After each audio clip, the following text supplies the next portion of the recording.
Vamos a... Mira, yo les voy a hacer vamos a hacer bien corto esto, ¿ah? Y me van a disculpar, pero me enteré hoy día en la mañana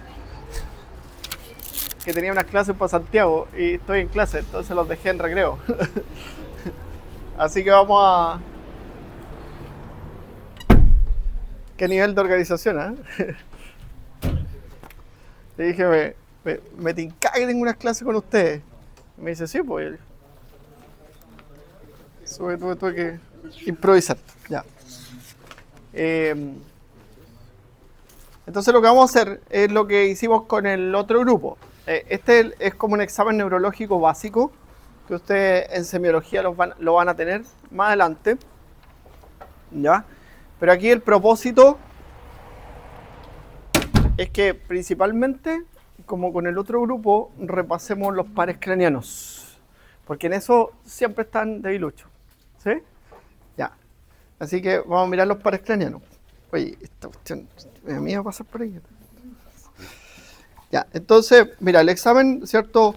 Neurológico se fundamenta en ir, como todos los exámenes que han aprendido ustedes, lo primero es un examen del estado mental del paciente, ¿ya? Entonces, usted visualmente va a observar, ¿cierto? Si el individuo tiene alguna alteración del estado de conciencia, ¿ya?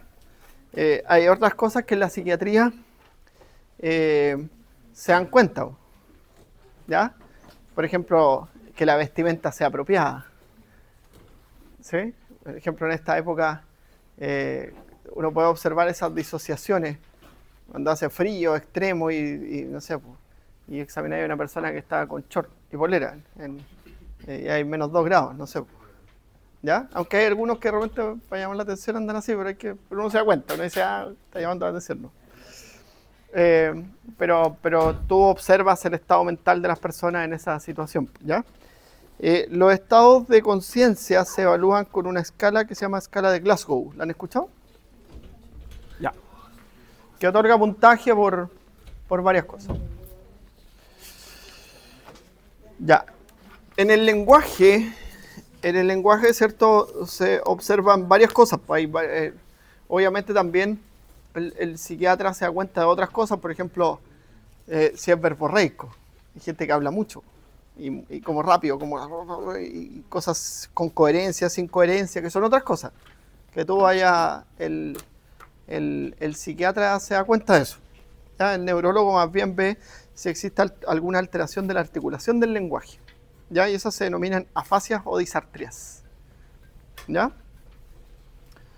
Que ahí está la fascia motora de Broca, ya que normalmente son afecciones del fascículo arqueado que conecta Wernicke con Broca, y están las disartrias, ¿cierto? Que son alteraciones del funcionamiento de las estructuras que tienen que ver con el aparato de la fonación, ¿ya? Que puede ser por una parálisis de los nervios laringios, por una parálisis de los nervios motores, del lenguaje, ¿ya? De la lengua.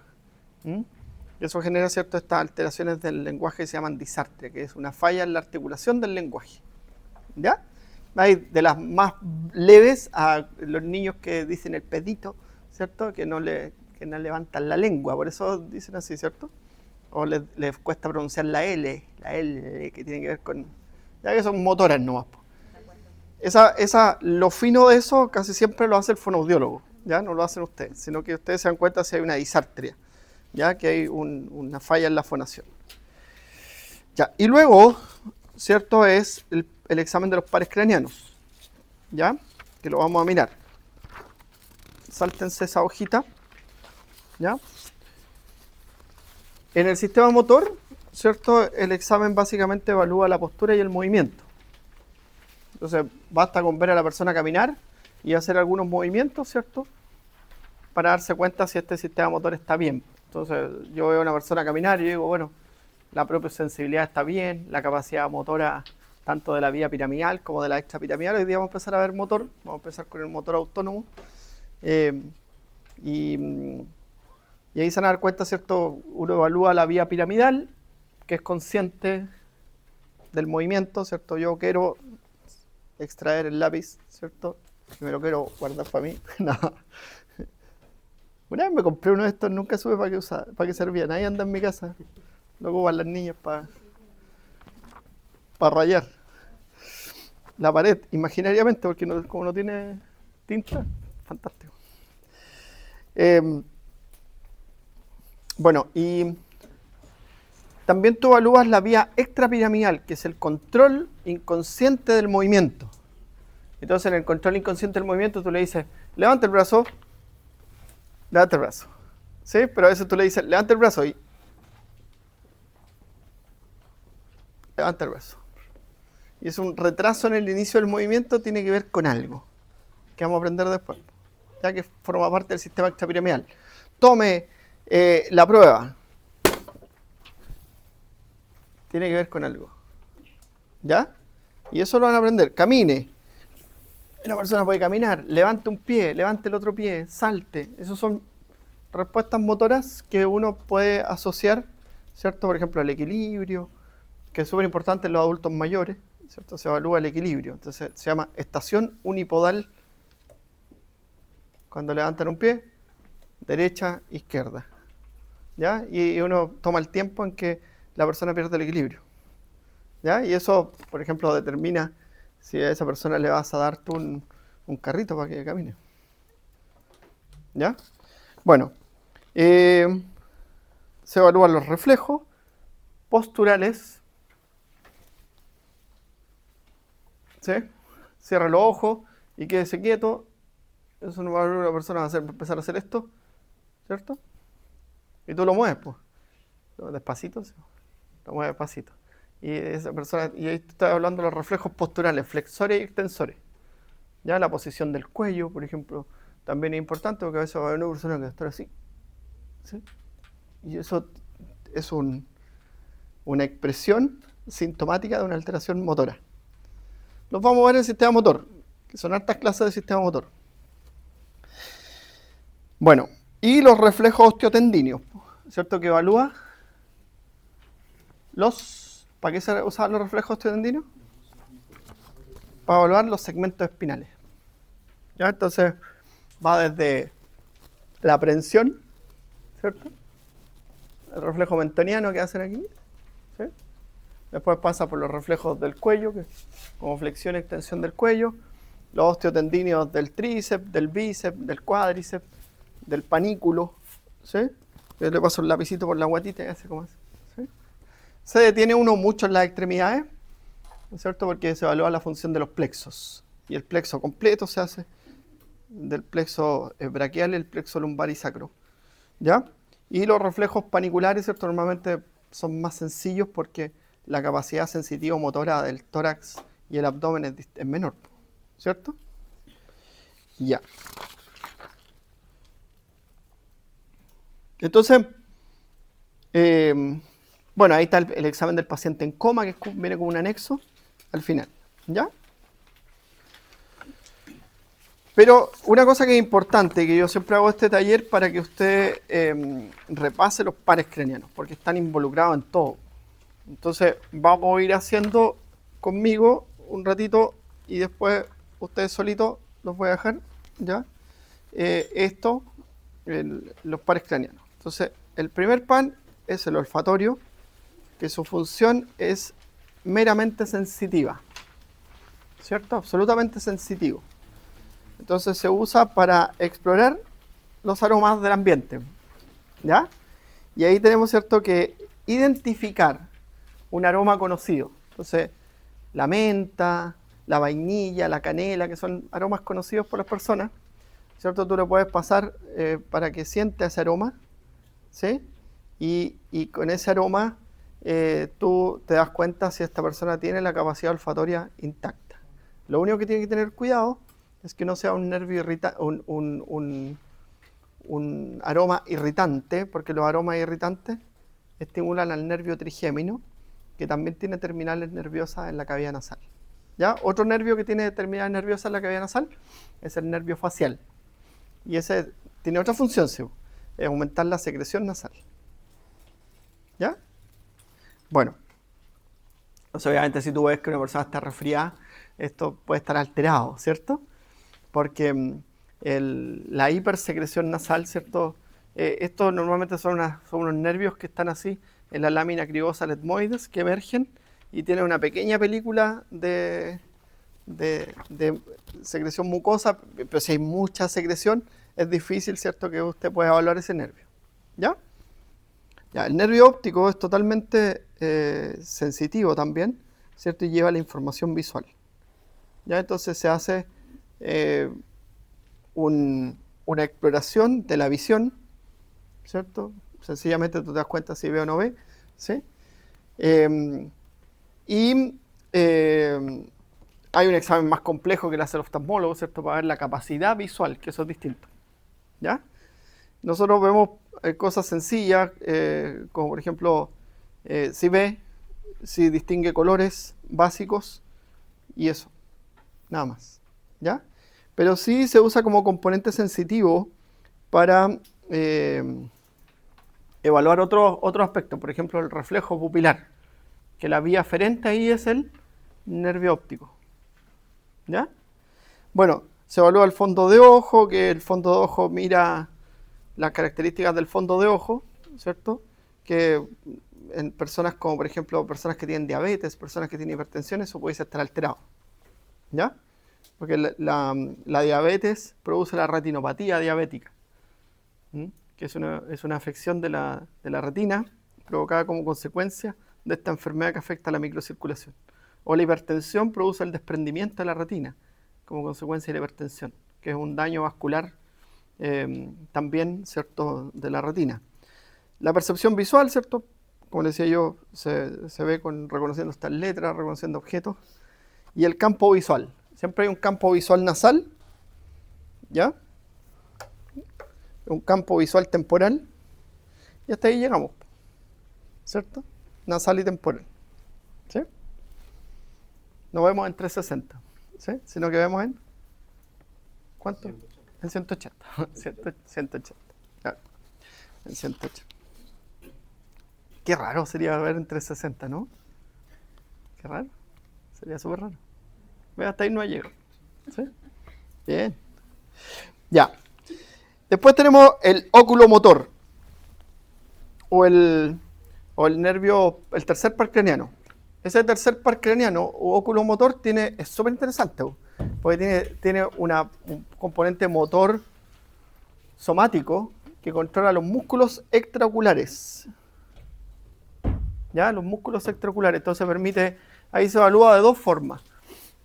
Como es músculo esquelético, el músculo esquelético siempre se evalúa en sus dos componentes. El componente piramidal, que es consciente. Entonces tú le dices, dirija la mirada. ¿Cierto? Dirige la mirada. Eso es consciente. Y el inconsciente es que los ojos se mueven de acorde al movimiento de la cabeza, que eso se llama nistagmo. Entonces, tú le dices que siga un objeto. Y cuando sigue un objeto, tú le miras los ojos y sus ojos hacen esto. Tiene una fase rápida y una fase lenta de acomodación. ¿Ya? Normalmente la fase lenta es hacia el lado estimulado y la fase rápida es la fase refleja. ¿Ya? Y eso te permite, ¿cierto?, evaluar el componente vestibular. ¿Ya? También tú le miras el ojo, si hay personas que pueden tener el nistagmo espontáneo, que al abrir el ojo se mueve solo. Esto se llama nistagmo espontáneo y eso normalmente es patológico. ¿Ya? Lo fisiológico es que al seguir la mirada, con la mirada a un objeto y también con el movimiento de la cabeza, el ojo haga estos movimientos que se llaman nistagmo. Esa es la vía extrapiramidal del ojo la que está evaluando ahí. ¿Ya?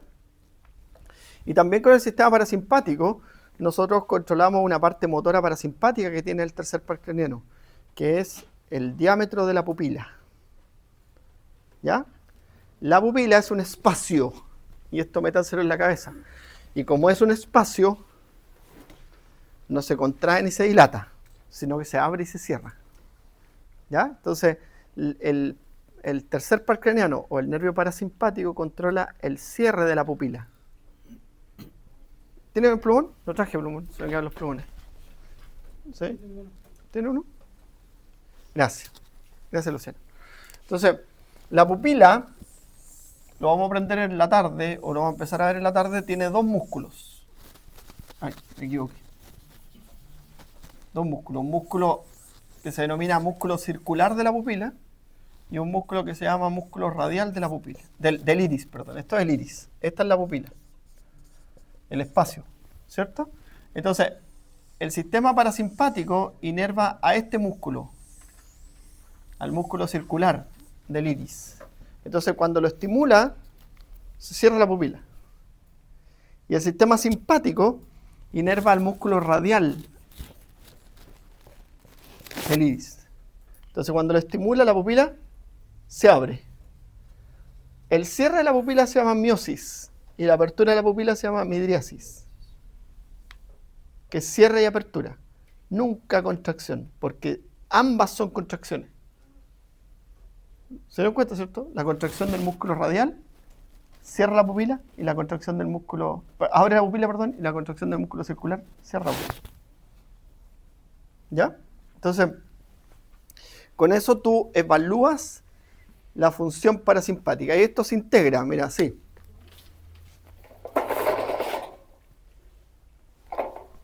Entonces, el nervio óptico, ¿cierto?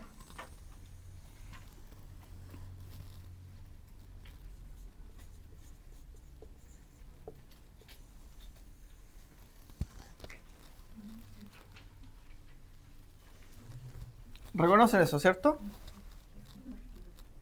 El chiasma óptico. Ya. Y en el chiasma óptico nosotros tenemos que hay neuronas que van al mismo lado de este nervio óptico y neuronas que van al lado contrario. ¿Cierto? ¿Sí?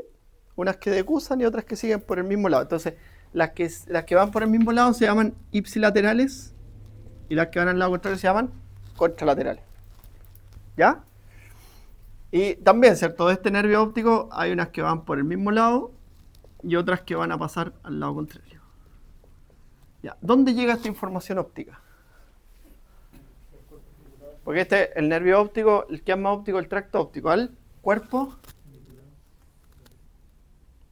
geniculado lateral, que es un núcleo del tálamo. ¿Ya?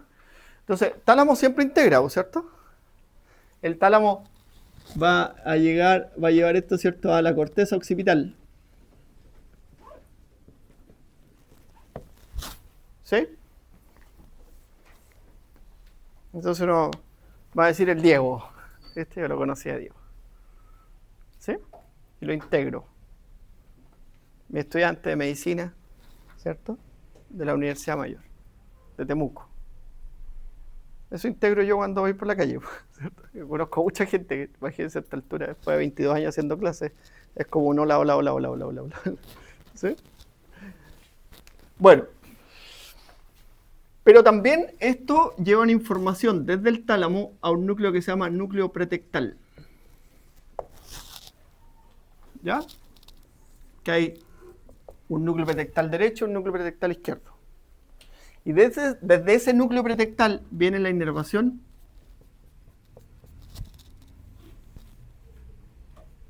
parasimpática. Entonces, cuando uno estimula la pupila, ¿cierto?, con una luz, la pupila se cierra. Y esa es la respuesta parasimpática. Pero como esto decusó la información, por lo tanto este núcleo recibe tanto el lado derecho como el lado izquierdo, y este recibe tanto el lado derecho como el lado izquierdo, las pupilas se contraen las dos. O sea, se cierran las dos. ¿Sí? Entonces, usted estimula con una luz acá y la pupila se cierra, y usted tapando aquí, ¿cierto?, el campo visual, estimula con la luz acá y esta pupila igual se cierra. Y una miosis de un solo lado.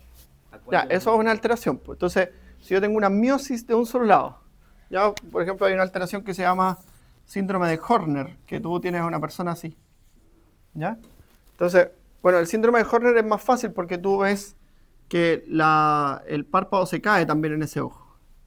Entonces, ahí esta persona perdió la inervación simpática de ese lado. Normalmente eso se debe a una lesión del cuello. ¿Ya? Pero cuando es solo la miosis, ¿cierto?, tú dices, bueno, es la vía parasimpática la que está alterada, o la vía sensitiva la que está alterada. Entonces aplicas luz, este ojo responde, entonces el problema es acá. ¿Ya? Y después tú aplicas luz acá y este ojo no responde, pero este sí responde, entonces solo las alteraciones de la vía parasimpática. ¿Ya? A veces puede ser de las dos cosas, puede ser, pero eso lo vas a comprobar acá. Por ejemplo, si yo ilumino acá y este ojo no responde, pero este sí responde, la vía sensitiva de este ojo está buena. Entonces tú estás evaluando el segundo y el tercero. Entonces si aplicamos luz y este responde, esto está ok. Y aquí también tenemos las dos. Entonces aquí aplicamos luz y este ojo respondió. Entonces lo único que nos queda alterado sería la vía parasimpática de ese ojo. No entendí cómo respondería el ojo chico. ¿Cuál es el ojo chico? El que está más apretado. La miosis, ya, la miosis, el que tiene miosis. Responde, puede estar cerrada la pupila, ¿sí? Porque perdió el componente simpático, ¿sí? Perdió el componente simpático. Entonces, si yo estimulo, igual entra luz, menos luz, pero entra luz. Entonces eso va a generar igual que responde este ojo. ¿Ya? Porque aquí solo se perdió la inervación simpática. Ahora, si la pupila está cerrada, eso también está bueno.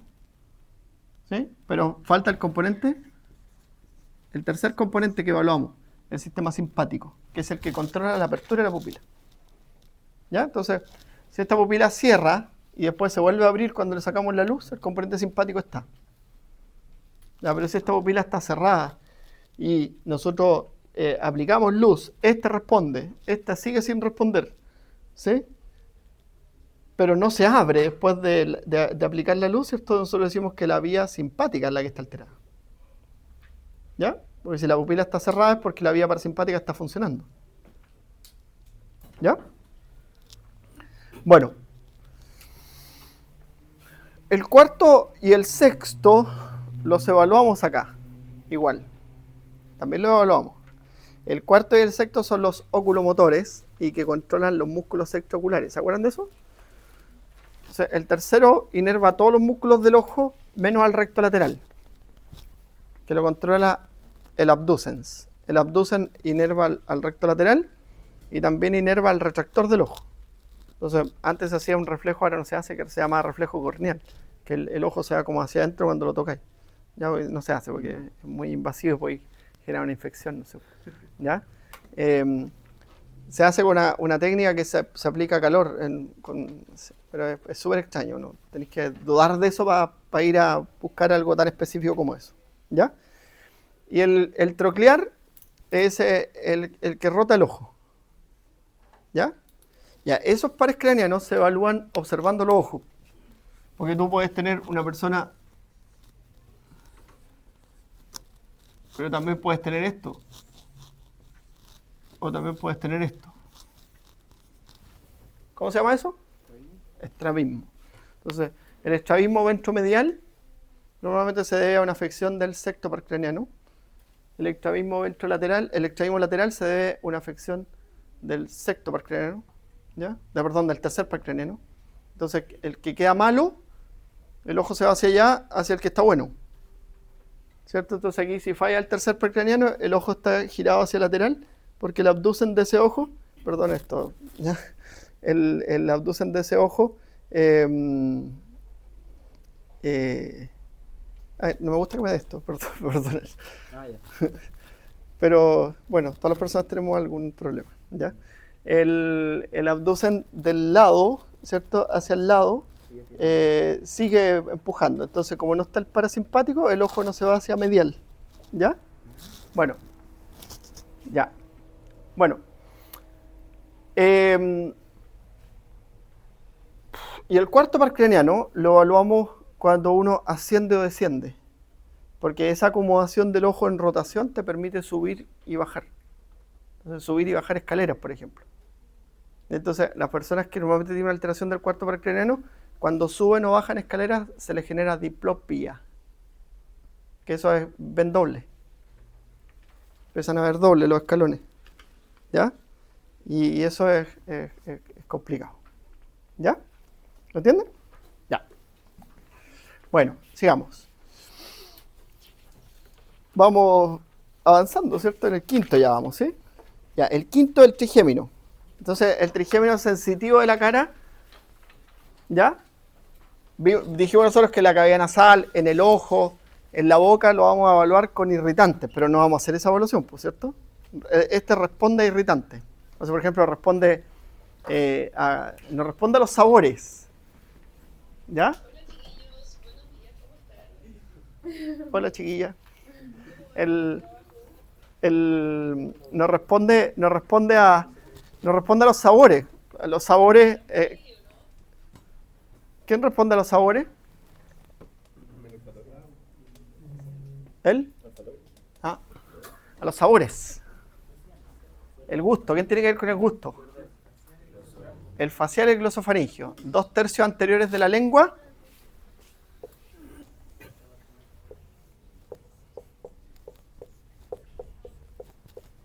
Así es la lengua. 2/3 anteriores el facial y el tercio posterior el glosofaringio. Y eso tiene que ver con los sabores. Esos son los sensitivos. Pero si yo tengo, por ejemplo, un sabor, un mal sabor, como por ejemplo el sabor metálico, los sabores de alimentos en descomposición, el que responde es el trigémino. Y activa un reflejo, que es el reflejo del vómito. ¿Ya?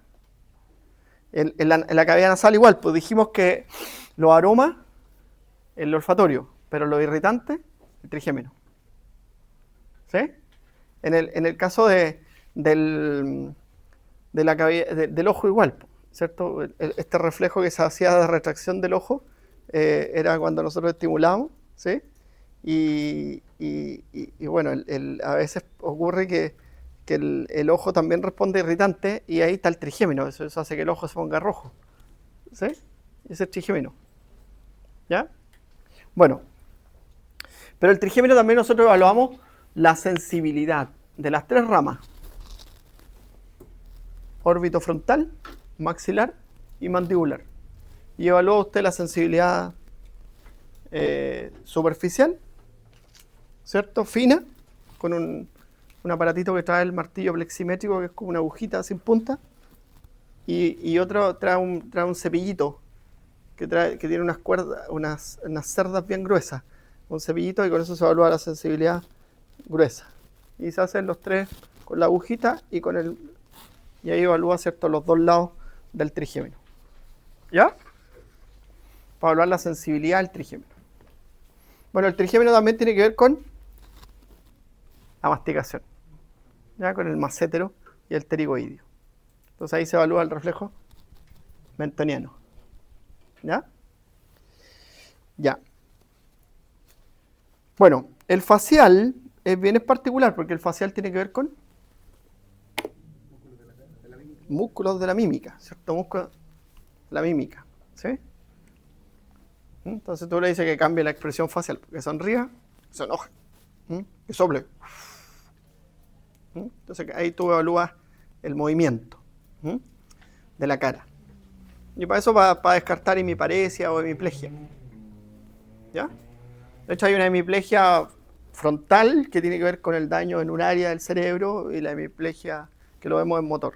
¿Ya? No es importante ahora. También en el facial se evalúa la sensibilidad del oído, porque el facial tensa a los músculos que protegen al oído de los sonidos intensos. Entonces el músculo estapedio y el músculo tensor del tímpano son inervados por el facial, y esos músculos se tensan cuando estamos escuchando sonidos, y eso protege frente a sonidos intensos. Entonces, normalmente cuando hay parálisis del facial, la gente tiene hiperacusia, escucha más fuerte. ¿Ya? Esa es la profe que me dice que vuelva. Bueno, facial igual tiene un componente parasimpático, y ese componente parasimpático le permite regular la secreción lagrimal, la secreción nasal y la secreción bucal. ¿Ya? La producción de saliva, que es súper importante que esté presente, porque si no hay secreción lagrimal, hay irritación del ojo. ¿Ya? Si no hay secreción nasal, hay irritación y pérdida de la capacidad olfatoria nasal. ¿ya? Y si no hay secreción bucal, se produce gingivitis, se produce irritación de la boca, úlceras bucales, etcétera, etcétera, ¿ya? Hay alteraciones naturales de nuestro cuerpo, ¿cierto? Que producen disminución de la producción de saliva, como el envejecimiento, ¿ya? Pero siempre hay que descartar una alteración del nervio facial, ¿ya? Y en las personas que tienen parálisis facial, usan lágrimas artificiales, usan unos lubricantes bucales, unos lubricantes nasales para proteger estas cavidades y usan un algodoncito aquí o un taponcito para proteger de los sonidos intensos, ¿ya? Porque si no, el sonido intenso produce jaqueca. Cuando uno escucha música fuerte, le produce jaqueca, ¿sí? Facial. Parasimpática, ¿ya? Hoy día vamos a aprender eso porque vamos a ver parasimpático. Ya, el octavo par craniano, vestíbulo coclear. Tiene dos partes, ¿cierto? El oído, ¿cierto? Que se evalúa el oído. ¿Ya? El oído se evalúa en todas las etapas de la vida porque cuando nosotros somos chicos, nos aprovechamos de una respuesta refleja que tiene el oído, que es emitir sonidos. Este zumbido del oído, el pitito del oído, ¿cierto? Es una vía eferente del oído, ¿cierto? Que está siempre, solamente que es imperceptible para nosotros, pero si tú lo mides con un sensor especial, como lo que usan los fonoaudiólogos, ¿cierto? Y pueden medir si el niño tiene la capacidad de escuchar o no. Ya en un adulto es más fácil porque tú le preguntas si escucha y te va a decir si escucha a un lado de otro, ¿ya? Y la porción vestibular, esa sí es súper importante porque eso tiene que ver con el equilibrio y el movimiento. Entonces, nosotros estamos en esta posición, ¿cierto? Y movemos la cabeza y eso genera la acomodación visual y la acomodación del eje axial de la musculatura. Entonces, tú le pides que salte, ¿cierto? Y eso, normalmente una persona que tiene una alteración del sistema vestibular mínima sufre mareos frente a movimientos o a veces cambia la presión arterial frente a los movimientos, ¿ya? Por lo tanto, ¿cierto? Ahí se evalúa la función vestibular, ¿ya? Cuando tienen alteraciones vestibulares, normalmente tienen la cabeza desviada hacia un lado y les cuesta ejecutar movimientos, caminan más temerosos, ¿cierto? Y normalmente siempre apoyados de algo para no caerse, ¿ya? Y ahí usted diferencia entre vértigo gravitacional o vértigo, no recuerdo cómo se llama eso, lo aprenderé después, que es cuando la persona está acostada y le da vuelta al mundo, o hay gente que cuando se para le da vuelta al mundo. Esas son dos cosas distintas, ¿ya? Y esas son las alteraciones del aparato vestibular. ¿El componente vestibular igual va al cuerpo geniculado medial? No, eso va al núcleo vestibular. Y del núcleo vestibular da origen al fascículo longitudinal medio que controla los ojos y al tracto vestíbulo espinal que controla la postura. El oído, el componente coclear, va al cuerpo geniculado medial del tálamo. Y de ahí va a las radiaciones que van a la corteza temporal del oído.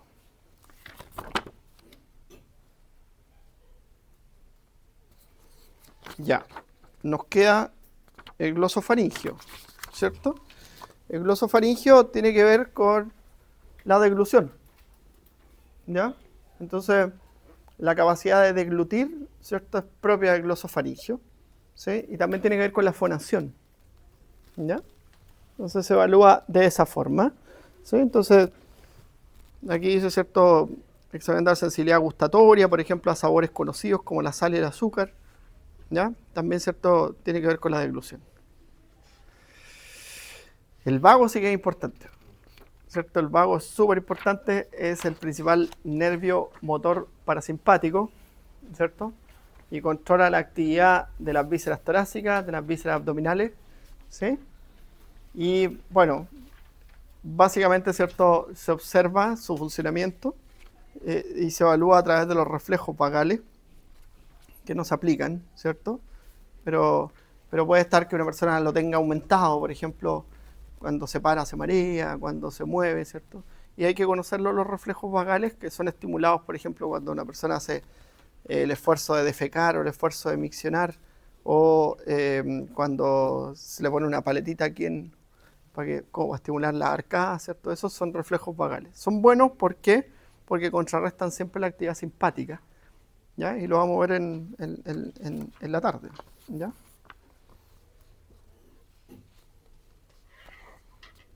Ya. Y los últimos dos, ¿cierto? El nervio accesorio, que tiene que ver con los músculos del cuello, ¿sí? Entonces se evalúa, ¿cierto?